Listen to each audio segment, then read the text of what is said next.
Welcome to mind portal. आज के video में CSR टॉपिक कवर करने वाले हैं। इस टॉपिक के अंदर हम लोग पढ़ेंगे CSR क्या है, CSR को एज अ लॉ क्यों पारित किया गया, CSR लॉ के बारे में पढ़ेंगे, CSR के अंदर किन एक्टिविटीज को वैलिड माना गया है उसे देखेंगे और CSR के इम्पोर्टेंस एंड बेनिफिट्स को भी देखने वाले हैं। पर आगे जाने से पहले आपको बता दे, माइंड पोर्टल टेस्ट सीरीज और ऑनलाइन क्लास लेकर आया है, जहाँ माइनिंग के दिग्गज और experience professional direct online class देने वाले हैं। तो अगर आपको कोई भी इंक्वायरी या क्लास रिलेटेड स्टडी मटेरियल चाहिए, दिए गए नंबर पर आप कॉल या व्हाट्सएप मैसेज करें। अब चलते हैं लेक्चर पर। सबसे पहले पढ़ेंगे व्हाट इज CSR। पर इसके डेफिनेशन या इसे समझने से पहले आपको सिंपल शब्दों में बता दें, कॉर्पोरेट सोशल रिस्पॉन्सिबिलिटी का मतलब है कंपनी सिर्फ मुनाफा कमाने के बारे में ना सोचे, बल्कि समाज और पर्यावरण को बेहतर बनाने के लिए भी काम करें। अब इसका डेफिनेशन देखते हैं। CSR means the voluntary contribution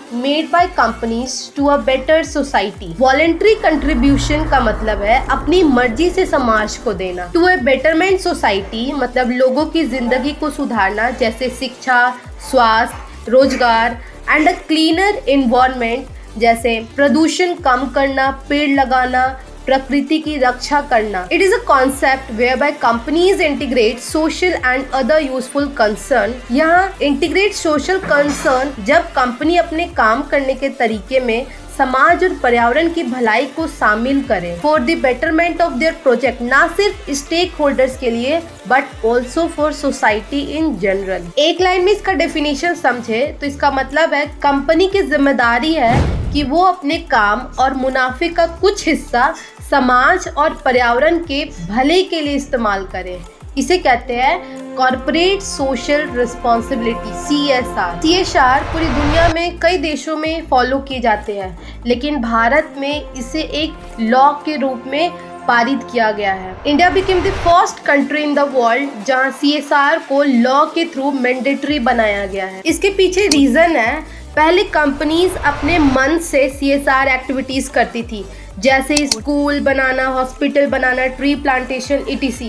लेकिन सभी कंपनीज इक्वल पार्टिसिपेशन नहीं करती थी। कुछ कंपनीज बहुत एक्टिवली काम करती थी और कुछ बिल्कुल नहीं। इंडिया में CSR को लॉ बनाने के 5 रीजन है। पहला, इंक्लूसिव ग्रोथ, सबका विकास। इंडिया में गरीबी, शिक्षा, स्वास्थ्य और इन्वायरमेंट रिलेटेड प्रॉब्लम्स बहुत है। सिर्फ गवर्नमेंट के एफर्ट्स काफ़ी नहीं थे, इसलिए कंपनीज को भी लीगली इन्वॉल्व करना ज़रूरी था ताकि डेवलपमेंट में प्राइवेट सेक्टर का भी योगदान हो। दूसरा, कॉर्पोरेट अकाउंटेबिलिटी, जिम्मेदारी। कंपनीज सिर्फ प्रॉफिट कमाने के लिए नहीं बल्कि सोसाइटी के लिए भी रिस्पॉन्सिबल है।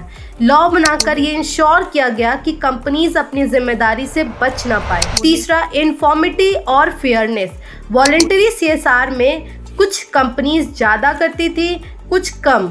लॉ आने के बाद हर एलिजिबल कंपनी को मिनिमम 2% अपने एवरेज नेट प्रॉफिट का स्पेंड करना कंपलसरी हो गया। इससे फेयरनेस आई। चौथा, ट्रांसपेरेंसी और ट्रस्ट। CSR लॉ के बाद कंपनीज को अपने CSR स्पेंडिंग रिपोर्ट करना पड़ता है। इससे ट्रांसपेरेंसी बढ़ी और पब्लिक ट्रस्ट भी कंपनीज पर इम्प्रूव हुआ। एंड पांचवा, सस्टेनेबल डेवलपमेंट। इंडिया को लॉन्ग टर्म ग्रोथ के लिए सस्टेनेबल डेवलपमेंट चाहिए था, economic plus social plus environmental balance.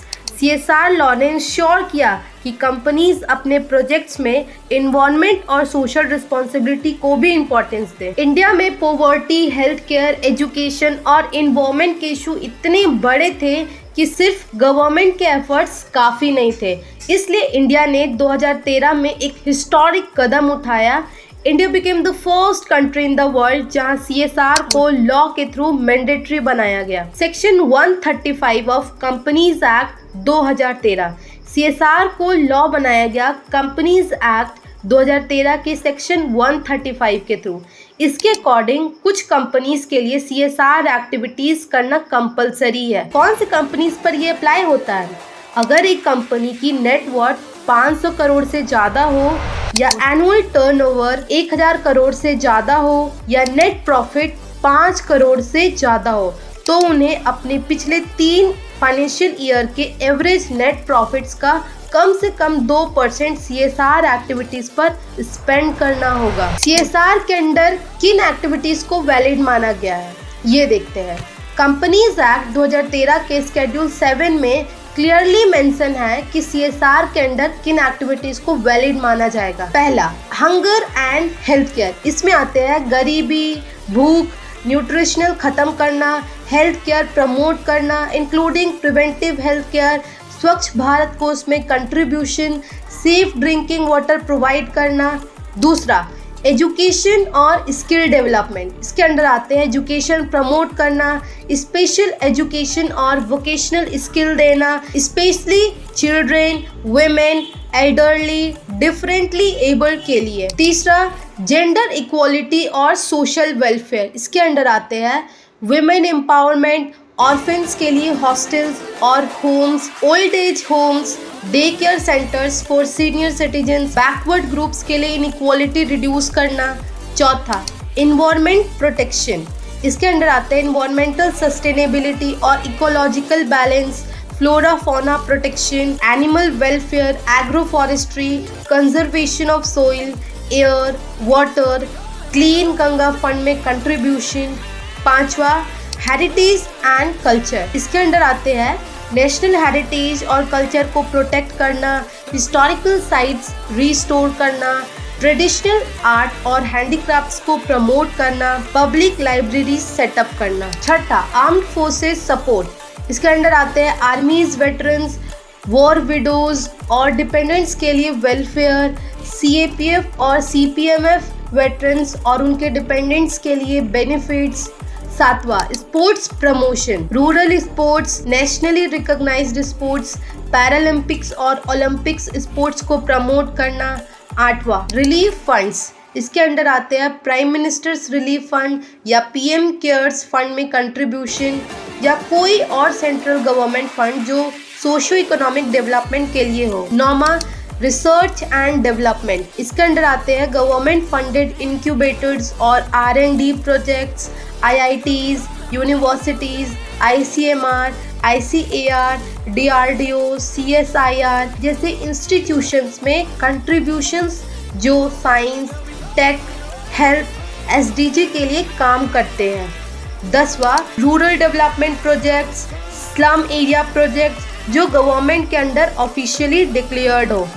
11, disaster management, relief, rehabilitation और रिकंस्ट्रक्शन एक्टिविटीज ड्यूरिंग डिजास्टर्स। तो ये सारे एक्टिविटीज शेड्यूल 7 में स्पेसिफाइड है। मतलब कंपनी अपना CSR फंड इनमें इन्वेस्ट करती है तो उसे लीगली वैलिड CSR एक्टिविटी माना जाएगा। इससे एक स्ट्रक्चर्ड फ्रेमवर्क मिलता है जिससे सोसाइटी, इकोनॉमी और एनवायरनमेंट को लॉन्ग टर्म बेनिफिट मिलता है। Importance and benefits of CSR। CSR के क्या इम्पोर्टेंस है एंड बेनिफिट्स ये देखने वाले हैं। CSR यानी कॉर्पोरेट सोशल रिस्पॉन्सिबिलिटी सिर्फ एक लीगल रिक्वायरमेंट नहीं है बल्कि एक लॉन्ग टर्म स्ट्रेटेजी है जो कंपनी और सोसाइटी दोनों के लिए फायदेमंद होती है। पहला, पब्लिक इमेज इम्प्रूव करता है।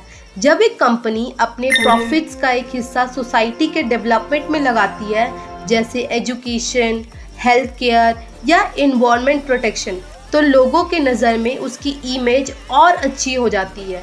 कस्टमर फील करते हैं कि ये कंपनी सिर्फ पैसे कमाने के लिए नहीं बल्कि समाज के लिए भी काम कर रही है। दूसरा, मीडिया कवरेज मिलता है। CSR एक्टिविटीज़ को मीडिया हाइलाइट्स करता है। जब एक कंपनी स्कूल बनाती है, ट्री प्लांटेशन करती है या हेल्थ कैंप्स ऑर्गेनाइज करती है तो मीडिया कवरेज ऑटोमेटिकली मिलता है। ये कवरेज एक पॉजिटिव लाइट में कंपनी का नाम आगे बढ़ाता है। तीसरा, ब्रांड वैल्यू इनहेंस होती है। CSR से एक स्ट्रॉन्ग बॉन्ड बनता है कस्टमर के साथ। जब कस्टमर देखते हैं कि ब्रांड सोशल और एथिकल तरीके से ऑपरेट कर रहा है तो वो ब्रांड के साथ लॉन्ग टर्म लॉयल्टी डेवलप करते हैं। इससे ब्रांड की वैल्यू मार्केट में और भी स्ट्रॉन्ग होती है।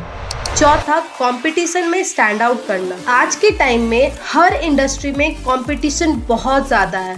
CSR एक यूनिक आइडेंटिटी क्रिएट करता है। जब एक कंपनी कम्युनिटी प्रोजेक्ट्स में एक्टिवली पार्टिसिपेट करती है तो वो अपने कॉम्पिटिटर से अलग दिखाई देती है। तो दोस्तों CSR एक विन विन सिचुएशन है। सोसाइटी को बेनिफिट्स मिलता है डेवलपमेंट प्रोजेक्ट से और कंपनी को मिलता है पॉजिटिव इमेज से, ब्रांड लॉयल्टी और लॉन्ग टर्म ग्रोथ। इसी वजह से आज के टाइम में CSR को एक जरूरी इन्वेस्टमेंट माना जाता है, ना कि सिर्फ एक एक्सपेंस। तो आई होप ये पूरी वीडियो आपको समझ आई हो। तो वीडियो को लाइक, सब्सक्राइब एंड कमेंट जरूर करें।